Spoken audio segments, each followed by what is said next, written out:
बहुत स्वागत है आपका आश्रम यूट्यूब चैनल पर। धन संपत्ति जीवन में सभी को चाहिए। प्रत्येक मनुष्य की यह इच्छा होती है उसके पास करोड़ों की संपत्ति रहे, उसके पास गाड़ी बंगले धन दौलत ऐशो आराम रहे। परंतु क्या ऐसा संभव है कि प्रत्येक व्यक्ति के पास सब कुछ हो जाए, उसकी जो सारी इच्छाएं हैं वो पूर्ति हो जाए? नहीं, ऐसा नहीं हो पाता है। कारण क्या है कि हम जो पिछले जन्म के प्रारब्ध लेकर आए थे उसके कुछ संकेत हमारे हथेली में हैं। यदि आपके भी हथेली में ये संकेत हैं तो इतना तो तय है कि जीवन में आप करोड़ों की संपत्ति बनाएंगे और उच्च शिखर को प्राप्त करेंगे। तो आइए आज के अंक में हम यही जानने का प्रयास करेंगे कि वे कौन से चिन्ह हैं जो एक अरबपति को आम लोगों से अलग बनाते हैं, एक करोड़पति और एक बिजनेसमैन को आम लोगों से अलग बनाते हैं। अर्थात उन्हें जीवन में कम परिश्रम करने पर बहुत अधिक चीज़ों की प्राप्ति होती है। आज का जो हमारा विषय है उसमें एक चिन्ह लेंगे जिसे कहा जाता है शंख का चिन्ह। यह चिन्ह बनता कैसे है? यह चिन्ह कुछ इस प्रकार से बनता है। ये देखें, इसका फॉर्मेशन कुछ इस प्रकार से होता है जिसे शंख कहा जाता है। ये कुछ इस प्रकार से, ये शंख नुमा, ये खड़ा भी हो सकता है या फिर ये चिन्ह कुछ इस प्रकार से पड़ा भी हो सकता है। पड़ा कहने का अर्थ होता है कि सोया हुआ। ये कुछ इस प्रकार से बनता है, ये इस प्रकार से। इसे शास्त्र में शंख का चिन्ह कहा गया है। यदि ये चिन्ह आपके हथेली में कहीं पर भी बनता हो, किसी भी पर्वत पर बनता हो, तो शास्त्र इसे ऑलवेज शुभ मानता है। परंतु कुछ स्थानों पर इसके प्रभाव बहुत ही अधिक शुभ माने जाते हैं। शंख का सर्वोत्तम शुभ प्रभाव आपको पड़ता है जब ये आपके हथेली के मध्य में बनता है। हथेली का मध्य कहने का अर्थ होता है कि आपके इस क्षेत्र में यदि शंख बन जाता है, यह मध्य वाला क्षेत्र है और यह क्षेत्र राहु का भी क्षेत्र है। यहाँ इसके सबसे अच्छे प्रभाव देखे गए हैं।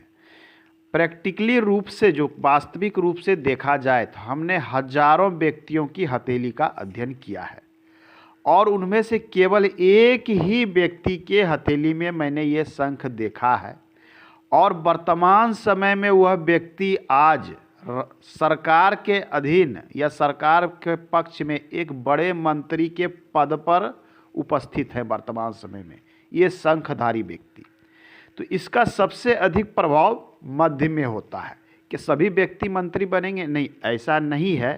कहने का अर्थ है ये जीवन में सभी सुख को देता है। हथेली के मध्य में बन जाएगा तो आपको जीवन में सभी प्रकार के सुख के साधन मिलेंगे। आपके पास करोड़ों की चल और अचल संपत्तियां होगी। आपके पास पैतृक संपत्ति करोड़ों की हो सकती है। यदि पैतृक संपत्ति ना भी हो तो ऐसे जातक अपने बल पर करोड़ों की संपत्ति बना लेते हैं और ऐसे व्यक्ति का जीवन सौभाग्यशाली रूप से राजयोग धारण करते हुए लाइफ बीतता है। तो ये सर्वोत्तम है। यदि ये शंख आपके गुरु पर्वत पर बनता हो, कहीं पर भी बन सकता है, ऐसे व्यक्ति शिक्षा के क्षेत्र में उच्च पद धारण करते हैं। यदि ये शंख आपके गुरु पर्वत पर बन जाता है तो ऐसे लोग बड़े शिक्षाविद हो सकते हैं, किसी बड़े धर्म के संस्थापक हो सकते हैं, धर्म के मठ के पुजारी हो सकते हैं, मठाधीश हो सकते हैं, बड़े अध्यापक, बड़े प्राध्यापक हो सकते हैं। अर्थात एजुकेशन, अध्यात्म के क्षेत्र में ऐसे लोग उच्च स्तर को प्राप्त करते हैं जिनके गुरु पर ये शंख का चिन्ह होता है। अब आइए, शनि पर बन जाए, मान लिया जाइए आपके शनि पर्वत पर बनता है, ये अति शुभ है, ये भाग्य का क्षेत्र है। परंतु शनि तंत्र मंत्र का ज्ञाता, तंत्र मंत्र गुप्त विद्या के ज्ञाता ऐसे लोग बन जाते हैं।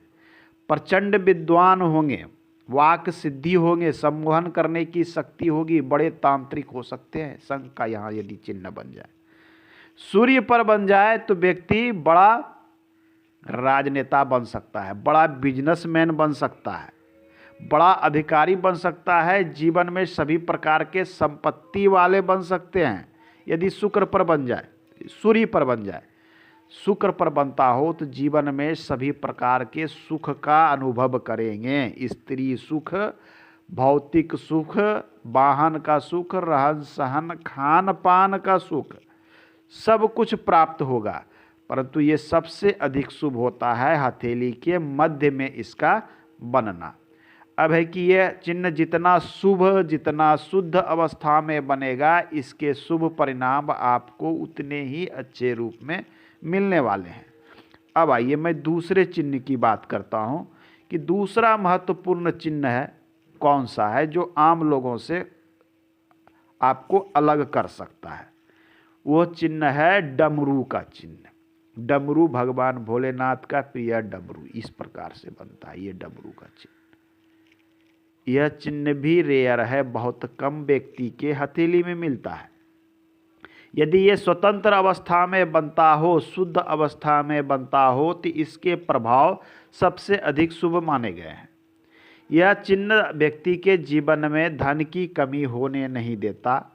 हर क्षेत्र में ऐसे व्यक्ति प्रगति करते हैं, सफलता प्राप्त करते हैं, धन संपत्ति अर्जन करते हैं। यदि यह चिन्ह आपके गुरु पर्वत पर बनता हो, ध्यान देना है कि यह स्वतंत्र हो, अर्थात किसी अन्य रेखा के सहयोग से ना बने, इस प्रकार से बन सकता है। तो गुरु पर बनना अर्थात समाज में ऊंचाइयों को प्राप्त करना, पद प्रतिष्ठा को प्राप्त करना, आध्यात्मिक रूप से सफल होना, आध्यात्मिक अभिरुचि वाले व्यक्ति होने, ये समाज के मार्गदर्शक हो सकते हैं, समाज को राह दिखलाने वाले व्यक्ति हो सकते हैं। धनवान हो तो अवश्य होंगे, भगवान भोलेनाथ की विशेष कृपा इन पर रहेगी। अब यह कि यह चिन्ह मान लिया जाए आपके सूर्य पर बनता है, तो सूर्य पर्वत पर भी इसके शुभ चिन्ह। ऐसे तो ये चिन्ह हथेली में कहीं पर भी बनेगा तो इसका आपको शुभ परिणाम देखने को मिलेंगे। उच्च पद धारण कराता है, कला के क्षेत्र में नाम होने वाले, साथ में ये जिस भी क्षेत्र पर में कार्य करेंगे वहाँ उच्च पद को धारण करेंगे।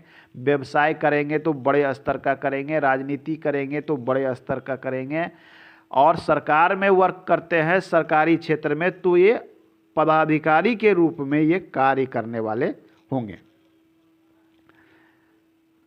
अक्सर हम देखते हैं कि कुछ चिन्ह इससे मिलता जुलता हमारे इन दोनों रेखाओं के बीच में दिखता है, ये इस प्रकार से। हालांकि ये स्वतंत्र नहीं है, ये संयुक्त रूप से बना है, परंतु ऐसे लोग आध्यात्मिक प्रवृत्ति के होते हैं, पूजा पाठ में विशेष रुचि होती है, उच्च कार्य करने की इच्छा रखने वाले व्यक्ति होते हैं, एस्ट्रोलॉजी में इनकी रुचि होती है, ये सारे गुण ये देते हैं। साथ में ऐसे व्यक्ति जुझारू होते हैं, काम के प्रति निष्ठावान होते हैं, इन सारे गुण को ये उत्पन्न करता है यदि ये इस स्थान पर बनता है, अर्थात इनका मस्तिष्क और हार्ट लाइन को जोड़ता है, तो यहाँ एक संतुलन की भी अवस्था दिखती है। मतलब व्यक्ति दिल और दिमाग दोनों से वर्क करने वाला, दोनों की तरफ से सोचने वाला व्यक्ति हो सकता है। तो आज के अंक में इतना ही, मिलते हैं अगले अंक में। धन्यवाद।